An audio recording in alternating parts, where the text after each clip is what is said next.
শীত পড়েছে জব্বর, আর এই জব্বর শীতের মধ্যেই আমি তোমাদের একটা জব্বর খবর শোনাবো। বলে ফেলুন মহারাজ, বলে ফেলুন। ইংরেজ সাহেবরা চিঠি দিয়েছে, তারা কি সব নানাবিধ উপহার নিয়ে কৃষ্ণনগরে আসছে।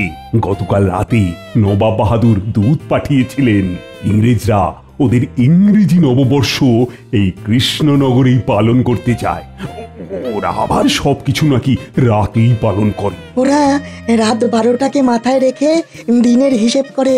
বুঝেছি বিজ্ঞানী, আমাদের যেমন সূর্য উঠলে দিন হয়, ওদের তেমন রাত 12টাতে তারিখ পাল্টে যায়। তার মানে বুঝেছো, সব হইচই হুল্লোড় রাতে।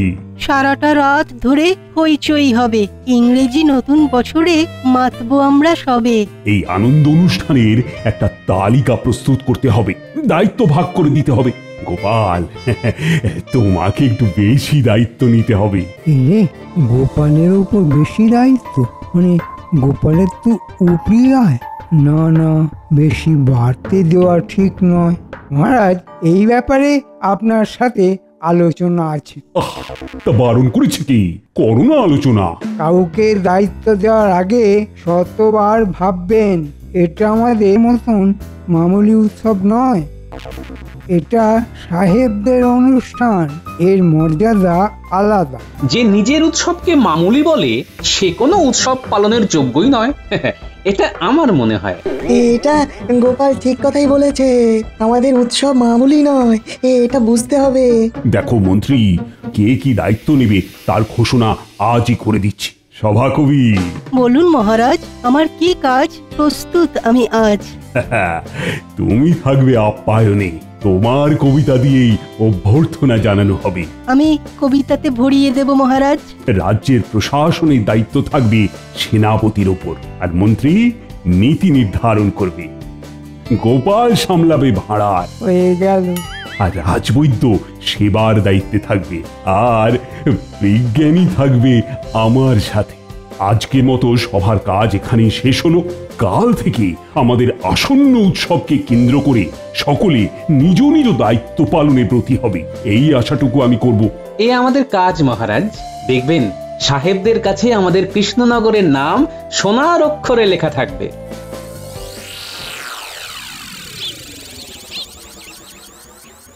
মহারাজ আমাকে একদম পরিত্যাগ করলেন, আমাকে কোনো দায়িত্বই দিলেন না। মন্ত্রী মশাই, আপনি নীতি নির্ধারণ করবেন। আর নীতিটা হল দেখতে হবে, ভাবতে হবে। এটা থেকেই আমাকে কিছু কামিয়ে নিতে হবে। এই নীতিকে উপলক্ষ করে কি করবেন একটু দেখুন। আমরা আপনার সাথেই আছি। ব্যাস, তাহলেই হবে। আমাদের প্রমাণ করে দিতে হবে যে আমরা আতিথেয়তা খুব ভালো পারি। ঠিক বলেছো গোপাল। তা কি করবে বলে ভাবছো? আমি ভাবছি যে সাহেবরা আমাদের কৃষ্ণনগরে আসবে তাদেরকে আমরা আমাদের তরফ থেকে কিছু উপহার দেব। কি উপহার দিতে পারি গোপাল? শুনেছি সাহেবরা কেক খেতে খুব ভালোবাসে। আমরা আমাদের নিজেদের হাতের তৈরি কেক যদি সাহেবদের দিই তাহলে সাহেবরা খুব খুশি হবে। এ তো গেল খাদ্য। কৃষ্ণনগরের বিখ্যাত মাটির পুতুল, সাহেবদের হাতে মাটির পুতুল তুলে দিতে পারি। খুব ভালো পরিকল্পনা বিজ্ঞানী, খুব ভালো। এর সাথে তোমার ওই আবিষ্কার যদি কিছু দাও তাহলে আরো ভালো হয়। সুগন্ধিত কাগজের ফুল দিতে পারি। হ্যাঁ, তার গন্ধ কোনোদিন ফুরিয়ে যাবে না। তাহলে ওই কথাই রইল, কাল সভাতে মন্ত্রীমশাইয়ের নীতি শোনার পর আমরা আমাদের কথা বলবো। একদম। মহারাজের জয় হোক। বলো দূত, বলো কি সংবাদ? নবাব বাহাদুর এই পত্রটি আপনাকে পাঠিয়েছেন।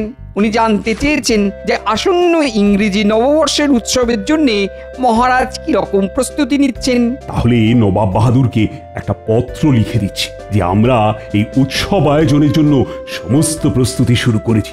নবাব বাহাদুরকে জানিও যে তার উঁচু মাথা আমরা নিচু হতে দেব না। তুমি বিশ্রাম করো, নির্দিষ্ট সময়ে তোমার হাতে পত্র পৌঁছে যাবে। যথাজ্ঞা মহারাজ। নাও মন্ত্রী, বলো, তুমি তো আমার নীতি নির্ধারক। আসন্ন উৎসব সম্পর্কে তুমি কি নীতি ঠিক করেছো? যেমন উৎসব হয় মহারাজ, সাহেবরা আসবেন, তাদের আপ্যায়ন করব, ব্যাস। অসহ্য, অসহ্য! এই তোমার পরিকল্পনা? সত্যি তোমার মাথায় বুদ্ধিগুলো এবার দেখছি হাঁটুতে গিয়ে জড়ো হয়েছে। গোপাল, বলছি তুমি কিছু ভেবেছো? আমি আর বিজ্ঞানী একটা ব্যাপার নিয়ে আলোচনা করেছি মহারাজ, মানে কিভাবে আমরা আপ্যায়ন করব এবং তার সঙ্গে আমাদের কৃষ্ণনগর কিভাবে জড়িয়ে পড়বে এই উৎসবে। সব ব্যাপার নিয়ে আমি আর বিজ্ঞানী কাল রাতে অনেকক্ষণ আলোচনা করেছি। দেখো দেখো মন্ত্রী, শেখো, গোপালের কাছে শেখো। বলো বলো বলো গোপাল, কি করতে চাও? প্রথম কথা, আমরা সাহেবদের হাতে কিছু উপহার তুলে দেব যেটা সারা জীবন সাহেবদের সাথে থাকবে, আর সাহেবরা এই কৃষ্ণনগরের কথা মনে রাখবে। বটে বটে, আমি তো আপ্লুত গোপাল। তা তোমরা কি উপহার দেবে ঠিক করেছো? মহারাজ, সাহেবরা কেক খেতে খুব পছন্দ করে, আর সাহেবদের কেক বানিয়ে দেব। কেক বানানোর উপকরণ আমার জানা আছে, আর কেক তৈরির যন্ত্র বিজ্ঞানীর কাছে আছে। এটা গেল খাবারের একটা পদ। এরপর আমাদের বাঙালি খাবার সাহেবদের খাওয়াবো। এটা কাল রাতে আমি ভেবেছি। বাঙালি খাবার সাহেবরা একেবারে চেটে ফুটে খাবে, দেখে নেবেন মহারাজ। অসাধারণ ভেবেছে বিজ্ঞানী। প্রথমে বাঙালি খাবার খাইয়ে তারপর ওনাদের হাতে আমরা কেকের মোড়কটি ধরিয়ে দেব, আর তার সাথে বিজ্ঞানীর তৈরি করা কাগজের ফুল, যেটার গন্ধ চিরস্থায়ী। আমার সাথে কৃষ্ণনগরের বিখ্যাত মাটির পুতুল, যা কিনা বিলেতেও পাওয়া যাবে না। ধন্য ধন্য গোপাল, ধন্য বিজ্ঞানী। আজও তোমরা যেটা ঠিক করলে তার থেকে আমার তো কিছু ভালো হতেই পারে না। এই ইংরেজি নববর্ষকে কেন্দ্র করে রাজবাড়ির মাঠে একটা মিলন মেলা হবে। সেই মিলন মেলায় কৃষ্ণনগরের মাটির পুতুল বিক্রি হবে। আগত সবাই সেই মেলা থেকে মাটির পুতুল কিনবে। এতে করে আমাদের অর্থনীতিও চাঙ্গা হবে মহারাজ। আমি ভাবতে পারছি না গোপাল, তুমি এত দূর ভেবেছো। এগিয়ে যাও তোমরা। আমি সব সময় তোমাদের পাশে আছি। অর্থ দিয়ে সুন্দর সুন্দর মাটির পুতুল আমি কিনে নিচ্ছি। আজ থেকেই শুরু করে দাও নববর্ষের উৎসবের আয়োজন। সেজে উঠুক আমাদের কৃষ্ণনগর। এই অবসরে নবাব বাহাদুরকেও আমন্ত্রণ জানান মহারাজ। তিনিও এই ইংরেজি নববর্ষে উপস্থিত থেকে আমাদের এই উৎসবকে সর্বাঙ্গীন সাফল্যমণ্ডিত করে তুলুক। ও জমে দই, কিন্তু মন্ত্রীমশাইয়ের মুখে হাসি কই? মন্ত্রী এখনো ভাবছে সভাকবি। এ মন্ত্রী, কি ভাবছো? বিষয়টা গোপাল ভেবেছে ভালো। হাতে হাত লাগিয়ে কাঁধে কাঁধ মিলিয়ে এই উৎসবকে সাফল্যমণ্ডিত করে তুলতেই হবে মন্ত্রী। আমি আপনার সৈনিক মহারাজ, আপনি যা বলবেন তাই করব। ওরে বাবা, অতি ভক্তি এ তো চোরের লক্ষণ। নজর রাখতে হবে। গোপাল, কাল সকালে তুমি মুর্শিদাবাদ চলে যাও। মানে নবাব বাহাদুরকে আমন্ত্রণটা তুমিই করো। হ্যাঁ, তাতে নবাব বাহাদুর খুব খুশি হবেন। আর সভা শেষ হওয়ার পর খাজাঞ্চির কাছ থেকে রাহা খরচটা কিন্তু নিয়ে নিন। ঠিক আছে মহারাজ। পুরো পরিকল্পনা ঘেঁটে দিতে হবে। আজ রাত থেকেই শুরু করব। আজকের মতো সভার কাজ এখানেই শেষ হলো।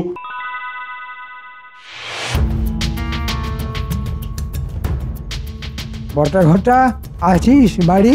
যাবো কোথায় ঘর ছাড়ি, শীতের রাত। নেটে পাত, যাবো কোথায় মন্ত্রী মশাই? এখন বন্ধু এই লেপ কাঁথাই। এই লেপ কম্বল গায়ে দিয়ে ঘুমোলেই চলবে? বলুন না ঠিক কি করতে হবে? করতে হবে পণ্ড, সব লন্ড ভণ্ড। সামনে উৎসব, চল ঘরে ঢুকি। বাইরে বড্ড শীত। চলুন ভিতরে, গাই গীত, মানে ওই শুনতে হবে কথা। অনেক কথা আছে, দিতে হবে ব্যথা। কাকে মন্ত্রী মশাই, কাকে? আমাদের গোপালকে। চল দরজা বন্ধ কর।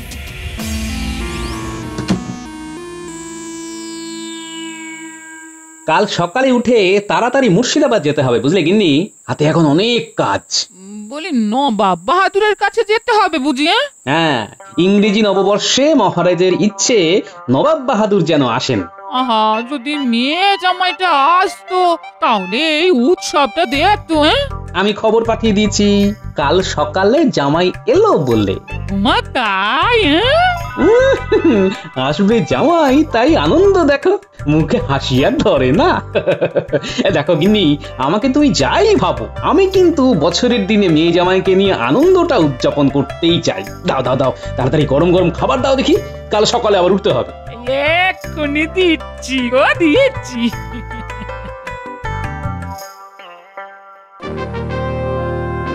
বলো কি গোপাল, কৃষ্ণনগর একেবারে সাজু সাজু। পটুপাড়ায় চলছে মূর্তি তৈরির কাজ, ঘরে ঘরে চলছে কেক তৈরি, সবই ওই রাতে ইংরেজি নতুন বছর পালন করার জন্য আর সাহেবদের খুশি করার জন্য। খুব ভালো লাগলো, তাই না নবাব বাহাদুর? সাহেবরা খুশি হলেই হলো। সাহেবদের কাছে বার্তা চলে গেছে, ওরা ঠিক দুদিন আগেই কৃষ্ণনগরে চলে যাবে। আমিও বছরের শেষ দিনে কৃষ্ণনগর থেকে নতুন বছর উদযাপন করব। যাও যাও, তুমি কৃষ্ণচন্দ্রকে গিয়ে বলো নবাব বাহাদুর খুব খুশি হয়েছে। জো হুকুম নবাব বাহাদুর, আমি তবে আসি। ঠিক আছে, তুমি এসো। শোন বটা ঘটা, ভাঁড়ারের দায়িত্ব গোপালের। গোপালকে কায়দা করে নিয়ে আসবো বাইরে। ওই ফাঁকে কাজটা করতে হবে, হয়ে যাবে। কি বল ঘটা? ওটা আবার কাজ নাকি? ওটা তো ওই ছেলে খেলা। ছেলেবেলায় খেলেছি কত এইসব খেলা। ভেজাল মেশাতে আমরা একেবারে ওস্তাদ মন্ত্রী মশাই। এই কথা জানে এ রাজ্যের সবাই। খাবারে মেশাবি জোলাপ। নবাব বাহাদুর ইংরেজ সাহেব গোপালকে দেবে গোলাপ। আর মহারাজ এই ফাঁকে নবাব বাহাদুরের বাঁকা চোখে পড়ে যাবে। তার মানে একটা তীর তিনটে শিকার। নবাব বাহাদুরকে বলে কৃষ্ণনগরের সিংহাসনটা আমাকে নিতে হবে।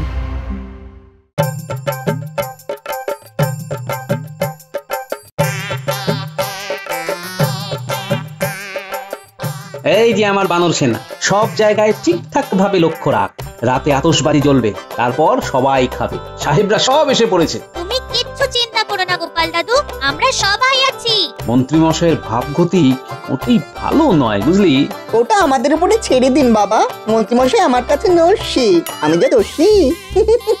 গোপাল দাদু, ওই দেখো মন্ত্রীমশাই এদিকেই আসছে।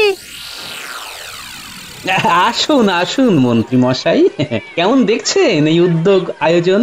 অভাবনীয় গোপাল, আমি ভাবতেই পারিনি যে এত তাড়াতাড়ি এত বড় উৎসবের আয়োজন সম্পন্ন হতে পারে। আরে কত কি দেখবেন মন্ত্রীমশাই, দেখার কত বাকি, সবে তো শুরু। শেষ হবে তো 31 তারিখ রাতে। গোপালের এই বানর সেনা আর মরকট জামাইকে আগে কিছু একটা করতে হবে। কি ভাবছেন মন্ত্রীমশাই? ভাবনার কি শেষ আছে জামাই? আজ রাত পোহালেই কাল।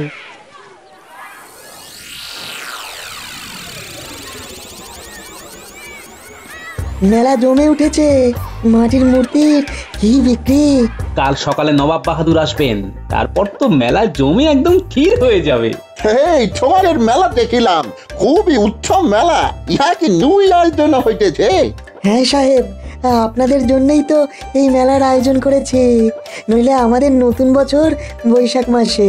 হ্যাঁ, আমরা মহারাজের কাছে যাইতে চাই। আমরা মহারাজ এবং রানীমার জন্য উপহার আনিয়াছি। আপনারা আসুন সাহেব, আমি নিয়ে যাচ্ছি।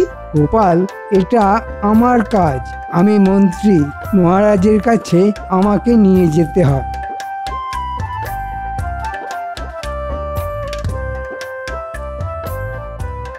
বাবা জীবন, পুরো মেলাটা তোমরা একটু লক্ষ্য রাখো, আমি একটু বিপদের আশঙ্কা করছি। কিছু চিন্তা করবেন না বাবা, আমরা সবাই আছি। পাজিটা কিচ্ছু করতে পারবে না।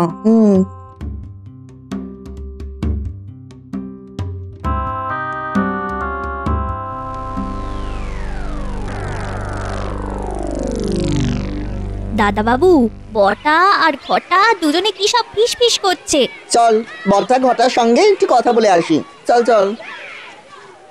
কাল রাতে ঘটনাটা ঘটাতে হবে। হবে হবে, সব হবে, কিন্তু ওই মন্ত্রী মশাই তো হাত উপর করলো না। তাই তো মন্ত্রীমশাইকে একবার মনে করাতে হবে। কি মনে করাবে বটা দাদা? কাজের কথা মনে করাতে হবে গো। কাজ না হলে পয়সা পাবো না গো। পয়সা হলে কি খাবো বলো? তোমাদের তো রাতে কাজ।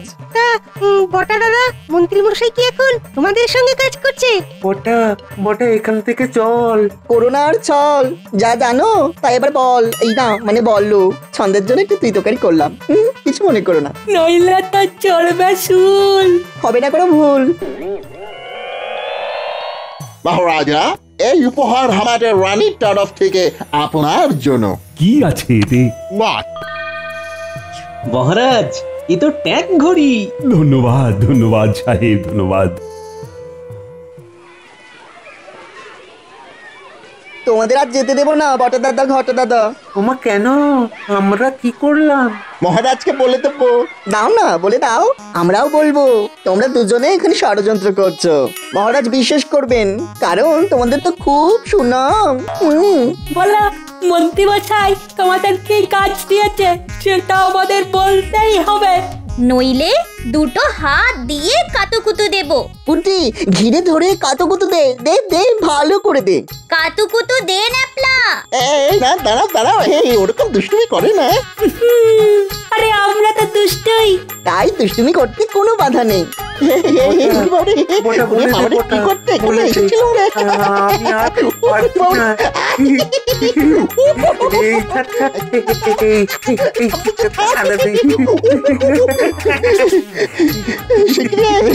সেই পুষ্পগুলোর হাতে আমার বধ করলাম। এখন বলো কি করতে এখানে এসেছিলে, নইলে তোমরা কাতুকুতু খেতে খেতে মরে যাবে কিন্তু। কি করতে? এই তোরা থাম, তোরা থাম। নেপলা, ওই দেখ দড়ি পড়ে আছে, ওটা নিয়ে আয়, বাঁধ।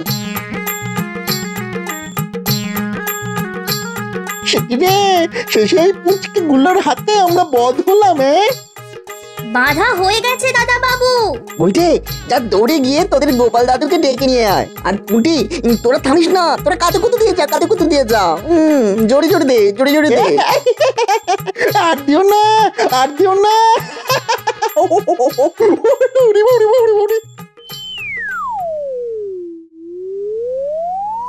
তোমার কাছে এসে আমরা খুব খুশি হয়ে আছি। আপনাদের পেয়ে আমরাও খুব খুশি হয়েছি। কিরে, কি হয়েছে, দৌড়চ্ছিস কেন?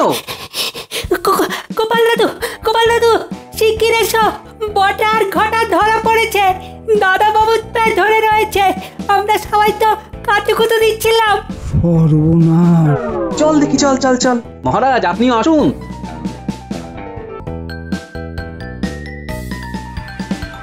সব বলবো, সব বলবো রে।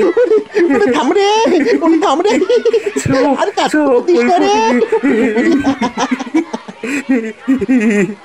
কি হয়েছে? ধরা পড়েছে মহারাজ। কি করেছে? ষড়যন্ত্র। এদের মধ্যে চুনুবুটি কি ষড়যন্ত্র করবে মহারাজ? কোথাও একটু ভুল হচ্ছে। হ্যাঁ মহারাজ, আমরা চুনোপুটি। বটে, গুলটে, কাতুকুতু শুরু কর।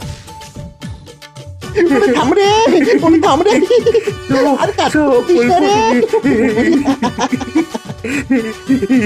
বলো বটা ঘটা, কি ষড়যন্ত্র করছিলে? সত্যি বললে ছাড়া পাবে, মিথ্যা বললে শুলে যাবে। বল, এবার বলো তো। ওই মন্ত্রী মশাই আমাদের কাল খাবারের জল মেশাতে বলেছেন। আমরা তো ওই ব্যাপারে কথা বলছিলাম, জামাই আমাদের ধরে ফেলে। আমাদের কোনো দোষ নেই মহারাজ। এর জন্য আমরা আগাম কোনো টাকা পাইনি মহারাজ। মহারাজ, বটা ঘটা সত্যি চুনোপুটি। আসল রুই কাতলা তো আমার মন্ত্রী। কাল নববর্ষ হয়ে যাক, তারপর তোমার কি হয় সেটা আমি দেখাবো। মহারাজ, আমার ভুল হয়ে গেছে মহারাজ, আর কোনোদিনও করব না মহারাজ। প্রহরী, একে এখন কারাগারে নিয়ে যাও, ঠান্ডা ঘরে ফেলে রাখো, লেপ কাঁথা কিছুই দেবে না। যথা আজ্ঞা মহারাজ।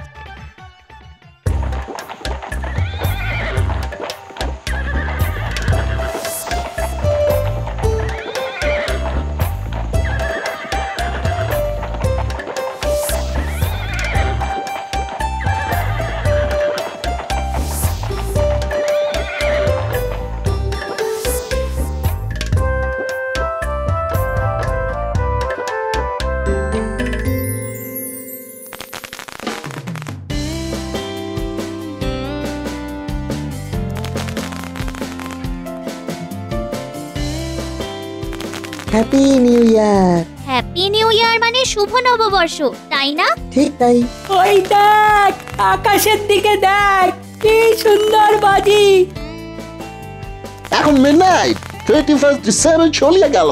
New year is coming, so happy new year. শুভ নববর্ষ সাহেব, কেমন লাগলো আমাদের আতিথেয়তা?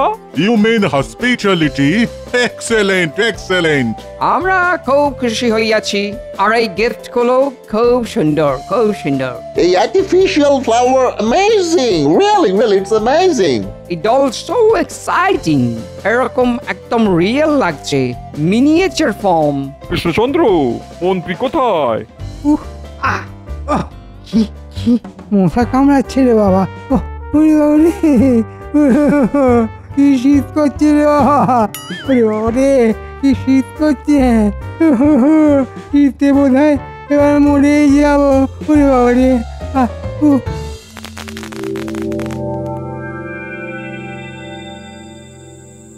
ষড়যন্ত্রের অপরাধে কারাগারে নিক্ষেপ করেছি, আর এই ষড়যন্ত্র ধরেছে গোপালের জামাই। ওরে বাবা, জামাই বাবা জীবন, তাহলে তোমাকে তো একটা উপহার দিতে হয়। আপনার পদপ্রান্তে আমাকে রেখে দিলেই আমি খুশি হব নবাব বাহাদুর। মুখে ছাই পড়ুক যারা সব আছে শত্রুর। নবাব বাহাদুর, আপনার জন্য এই উপহারটা আমার এই বানর সেনার ছোট্ট ছোট্ট ছেলেরা বানিয়েছে মাটি দিয়ে। খুলে দেখুন। আরে বাস, এ তো আমাকে মাটি দিয়ে তৈরি করেছে, কি নিখুঁত কাজ। বাবা বাবা বাবা। নবাব বাহাদুর, এটা কৃষ্ণনগরের প্রসিদ্ধ জিনিস। এটা কৃষ্ণনগরের তরফ থেকে নবাব বাহাদুরকে উপহার। এই শিল্পকে বাঁচিয়ে রাখতে হবে। আমি এ ব্যাপারে তোমার সঙ্গে পরে কথা বলবো কৃষ্ণচন্দ্র। আজকের অনুষ্ঠান সুষ্ঠুভাবে সম্পন্ন করার জন্য তোমাকে অসংখ্য ধন্যবাদ কৃষ্ণচন্দ্র। নবাব বাহাদুর, যার কাছে গোপাল আছে তার আর ভাবনা কি? মহারাজ, আমি আপনার সেবক।